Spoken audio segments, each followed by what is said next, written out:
ফুটপাতে লাগেছিলাম, ওনার দিকে আমি তাকাইও নি, কিছু বলিও নি, কোনো কথাও বলিনি, এক নজর আমি দেখিনি ওনাকে। আমার আমার আমার কোলের উপরে শাড়ির কাপড় ছিল।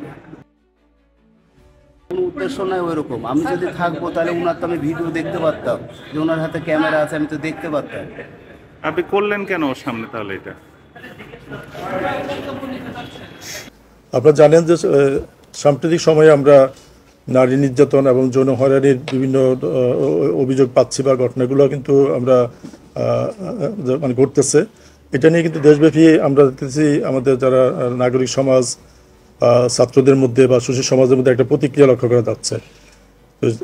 এর প্রেক্ষিতে আমরা আমাদের রাজশাহী মহানগরীতে আমরা যে সকল নারী নির্যাতনের যে ঘটনাগুলো নিয়ে আমরা নিজেরাও আমরা কাজ করতেছি এবং এ বিষয়ে আমাদের সকল ইউনিটগুলোকে আমরা ইতিমধ্যে নির্দেশনা দিয়েছি, যাতে করে নারী নির্যাতনের ঘটনাগুলো যাতে না ঘটে এটাকে প্রতিরোধের প্রয়োজন ব্যবস্থা নেওয়া, পাশাপাশি যে সকল ঘটনাগুলো ঘটছে এটা সুষ্ঠু তদন্ত ব্যবস্থা নেওয়া।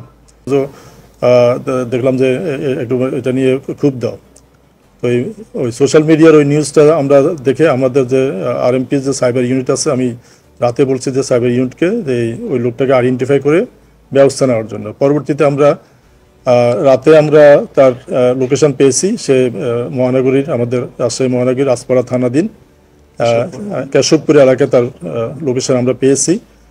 তো আমরা লোকেশন পাওয়ার পরে এটা যেহেতু আমাদের সাথে ছাত্রদের একটু আমাদের ইন্টারনাল যোগাযোগ আছে, ছাত্ররা এফাকে ওরা জেনে গেছে কিভাবে জেনে তারা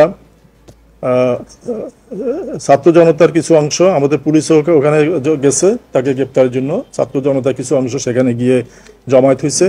এতে করে সে টের পেয়ে সে মানে ভীত হয়ে সে তার পরিবার নিয়ে একটা সে মানে পালিয়ে যায়, হঠাৎ করে পালিয়ে গেছে। তো রাতে পালিয়ে যাওয়াতে আমরা তখন তাকে আমরা খুঁজতে থাকি। আমাদের একাধিক টিম, আমাদের সাইবার ইউনিট, আমাদের ডিবি টিম এবং থানার টিম মিলে আমরা রাতে অভিযান করি এবং তার বিভিন্ন কৌশলে তার লোকেশনটা ট্রেক করে তাকে আমরা নওগাঁর মান্দা থেকে রাতে ভোর রাত 5টার দিকে গ্রেপ্তার করে নিয়ে আসি।